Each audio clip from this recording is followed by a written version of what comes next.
después de este vídeo que nadie, nunca me haga otra foto así. Vamos a ello.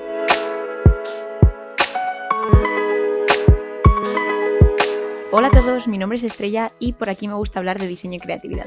En el vídeo de hoy voy a explicaros paso a paso el proceso que sigo yo para tomar mis fotos de Instagram y que se vean bastante bonitas. Llevo ya más de 5 años subiendo fotos a Instagram y el tiempo, la experimentación, la investigación me han llevado al resultado que tengo hoy en día y del cual estoy bastante orgullosa. Y hoy voy a compartirlo con vosotros en caso de que pueda inspiraros, ayudaros en algún paso en el que estéis atascados o simplemente queréis cotillear qué es lo que pasa detrás de mi feed de Instagram. Entonces, bueno, vamos a ello. Empecemos hablando del material que necesitaremos para hacer esas fotos preciosas. En primer lugar, y obviamente, tenemos la cámara. Yo utilizo mi móvil, que es un iPhone 11, y bueno, ahora habrá alguien diciendo, jope, Estrellas, que no es justo porque tú tienes un iPhone y yo no, y entonces no me va a quedar unas fotos tan chulas. Y bueno, sí que tenéis razón de que la cámara del iPhone hace fotos de muy buena calidad, con unos colores que a mí personalmente me gustan un montón, pero también os quiero decir que los 3 primeros años que yo me dediqué a hacer fotografía, los hice todos con la cámara de un móvil de 160 €, que era así un poco malillo. Pero luego con la edición y con los trucos que os voy a dar seguramente os queden fotos de bastante calidad. Del mismo modo, si tenéis una cámara reflex y queréis muy buena calidad, podéis utilizarla. Yo personalmente prefiero no utilizarla, no la utilizo porque no me compensa tener que pasarme las fotos de un dispositivo a otro y además que muchas veces Instagram te baja la calidad, por lo tanto, aunque hagas la mejor foto del mundo, luego te la va a pixelar y vas a llorar. Entonces, con un móvil vas bastante bien. En segundo lugar, necesitamos un lugar bonito donde hacer las fotos y aquí podéis ser muy creativos con lo que tengáis por casa. Podéis utilizar vuestro escritorio, y más si lo tenéis bien bonito o si os gusta el color del fondo. Podéis utilizar el suelo, si es un parque bonito o si os gusta la textura que tiene. Podéis utilizar una sábana, podéis utilizar un jersey, podéis utilizar prácticamente cualquier cosa que tengáis por casa y que os guste cómo quede en contraposición con lo que queráis fotografiar. En nuestro caso, libretas, cuadernos, bullet journal, pero si es un objeto o una fotografía de producto también puede quedar muy bien. También podéis hacer lo que hago yo, que para la decepción de muchos no tengo una madera increíble de caoba de hace 50 años madurada, sino que utilizo un vinilo fotográfico. ¿Y qué es un vinilo fotográfico? Bueno, pues aunque les decepcione a algunos, es simplemente una lámina de plástico que tú puedes pegar o a tu escritorio o a un trozo de madera o a un trozo de cartón pluma, que es lo que suelo hacer yo porque es muy fácil de transportar, es barato y es ligero, y lo puedes utilizar de fondo y queda muy bonito. El que utilizo ahora lo compré por Amazon, pero también tengo un par que he comprado en bazares, en Leroy Merlin suele haber, en tiendas tipo Ikea creo que también, o sea que es algo bastante fácil de encontrar y que te puede dar un resultado muy bonito de tus fotografías de fondo. Siento si esto ha sido una decepción para los que se pensaban que efectivamente yo tenía un escritorio de hace 100 años de madera de caoba, pero no es así, amigas, no es así. Además, es muy práctico para transportarlo, porque en mi caso yo vivo entre 2 sitios, entre mi ciudad y la ciudad en la que estudio, por lo tanto sería un poco complicado mantener fotos coherentes si estoy siempre viajando de un lugar a otro.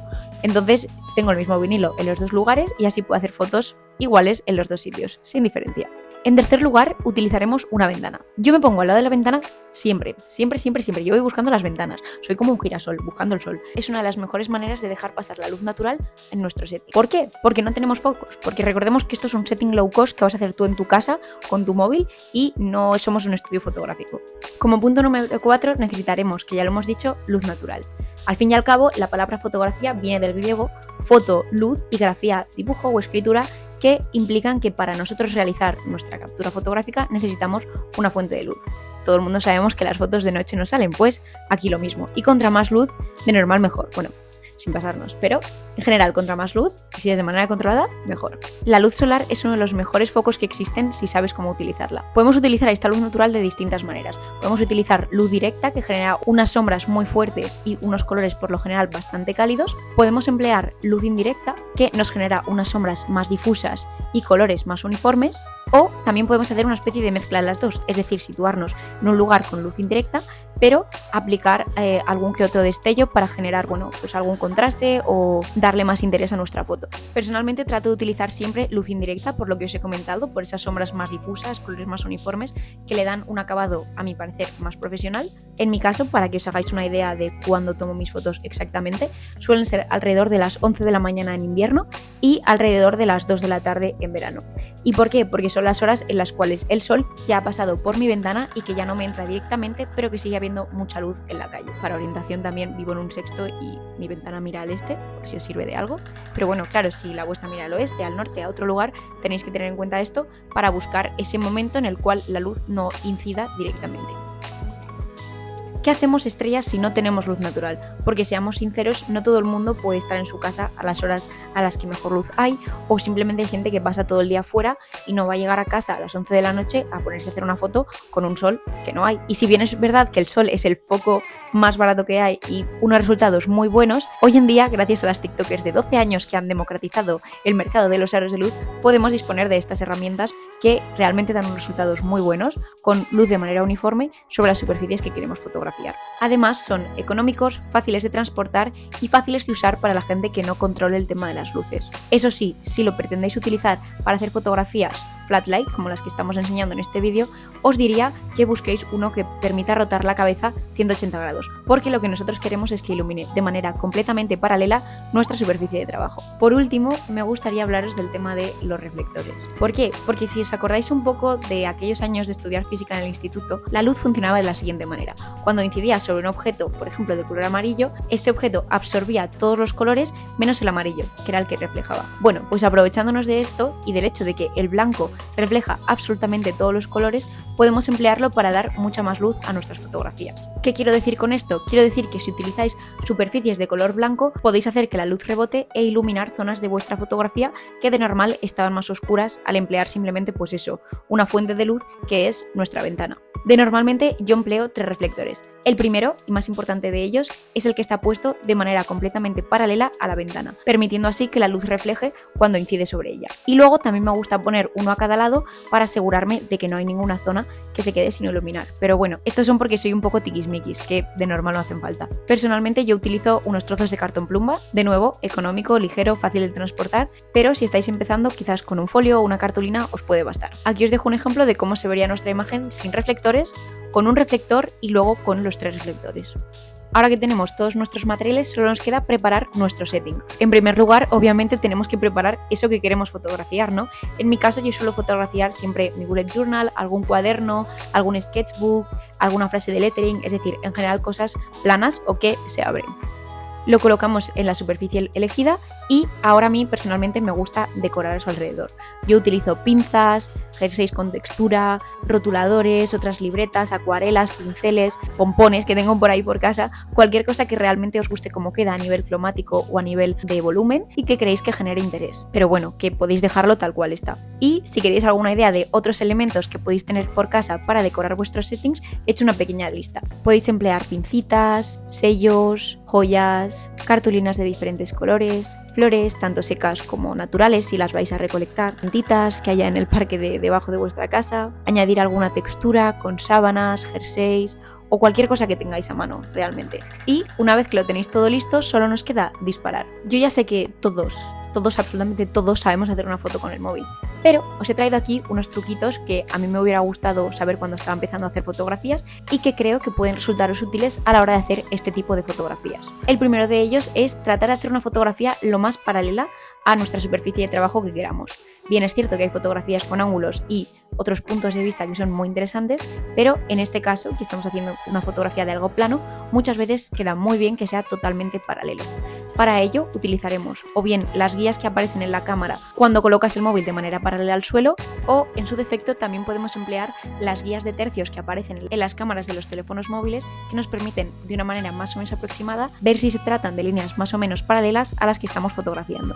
El segundo consejo que quiero daros es para la captación de colores, y es que si podéis, deis un pequeño clic en la pantalla para que vuestra cámara reconozca la zona que queréis, número 1 enfocar y número 2 utilizar a la hora de hacer el balance de blanco. Y mi tercer y último consejo es que si vuestro setting es un poco engorroso, porque tenéis los reflectores o porque tenéis que hacer la foto en un lugar así un poco extraño, está en el suelo, cualquier cosa, o simplemente no queréis que la foto salga movida, podéis utilizar el temporizador del teléfono y así evitar que el móvil se os mueva. Y ya está.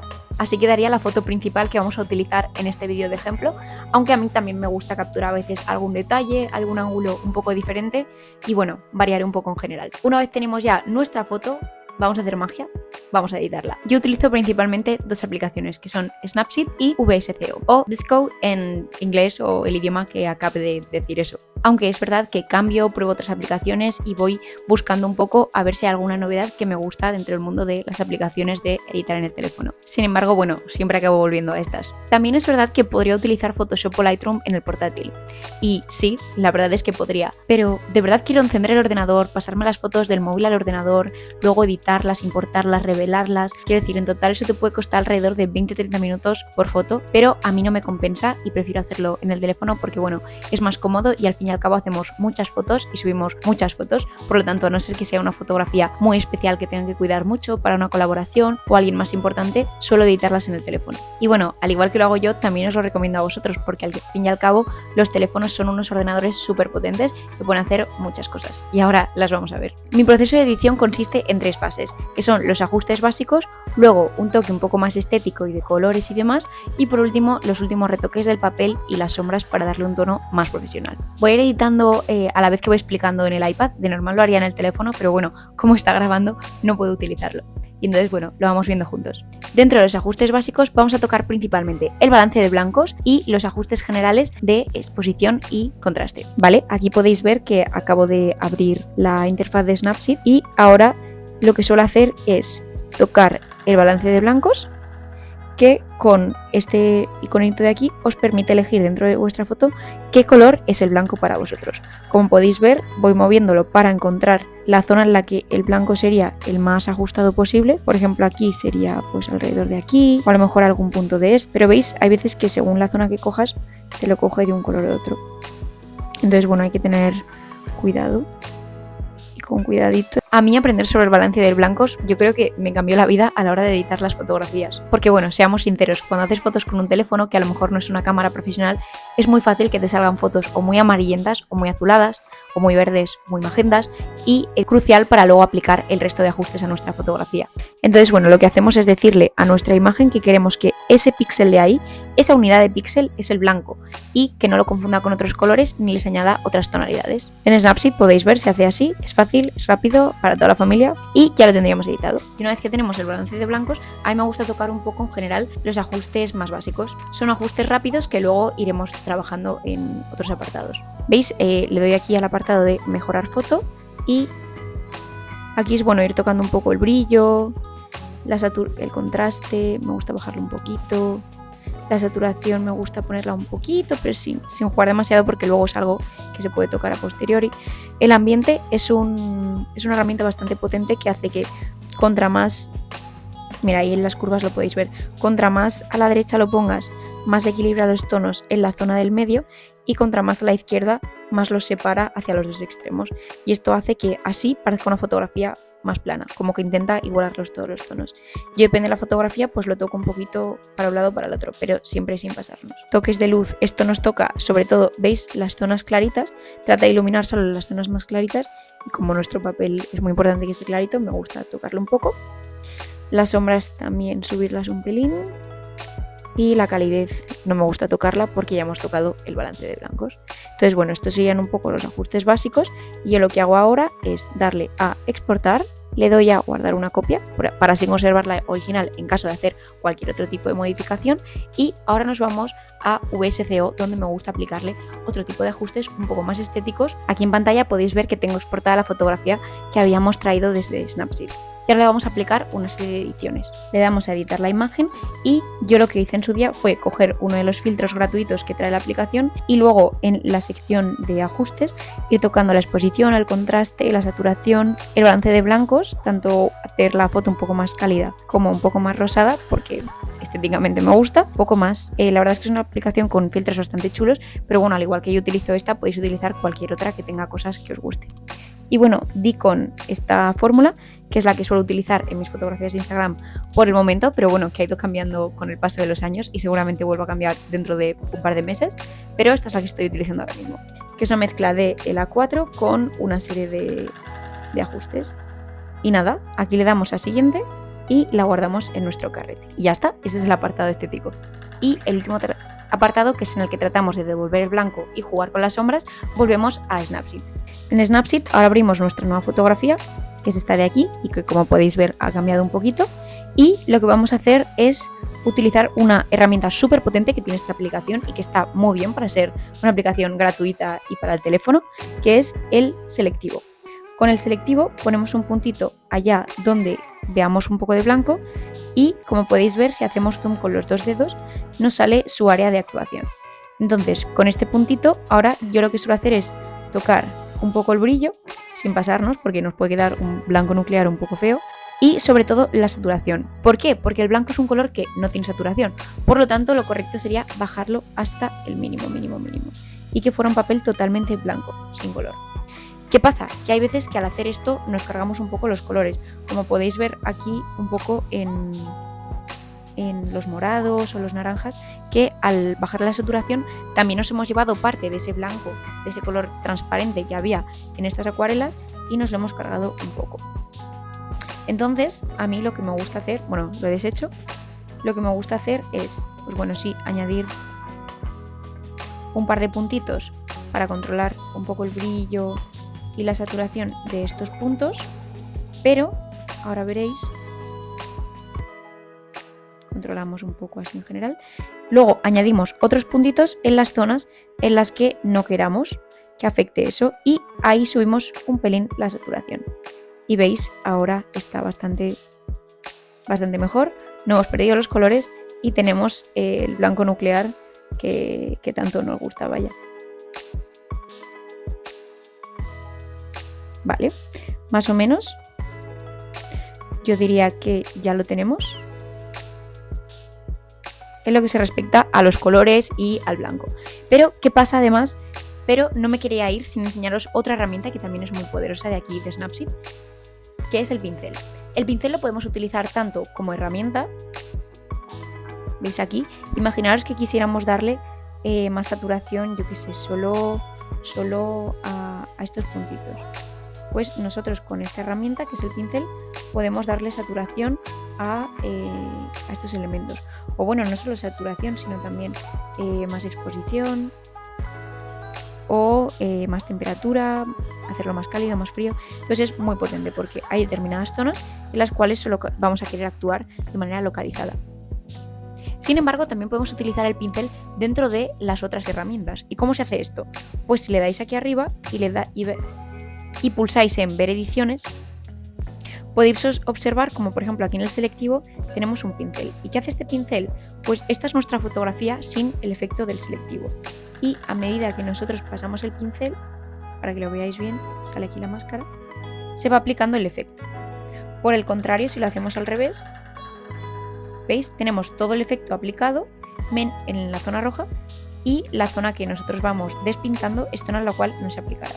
¿Y cómo podemos utilizar esto? Pues yo qué sé, imaginaros que queremos hacer que toda la fotografía estuviera muy saturada, pero muy saturada.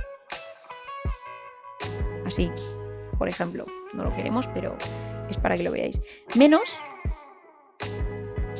y ahora le damos a ediciones. ¿Veis? Así está nuestra fotografía sin saturar y si nosotros vamos pasando el pincel podéis ver cómo se va saturando. Entonces queremos que nuestra fotografía esté muy saturada, pero solo nuestro papel, solo los colores que estamos utilizando. No queremos que se sature el fondo, ni el pollito, ni nada más. Entonces bueno, es una herramienta, como podéis ver, muy potente en una aplicación pues gratuita. Esto lo vamos a quitar, que no le gusta a nadie. Y ahora os quiero enseñar por último un par de ajustes que hago tanto en el fondo como bueno, en los elementos que utilizamos en nuestra fotografía para decorar, para intentar que las sombras sean lo más sutiles posibles. De nuevo utilizamos la herramienta selectiva para, en las zonas más oscuras, como por ejemplo puede ser aquí detrás de la planta, subir un poco el brillo y bajar un pelín la saturación.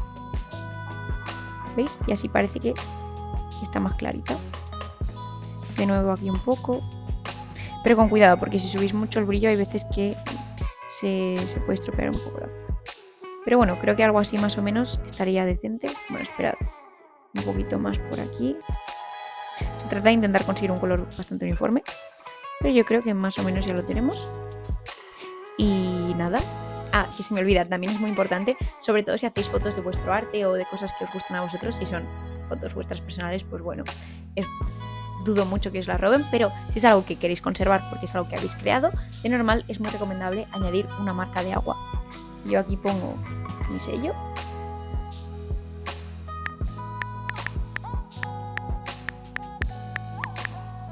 y lo hago chiquitín.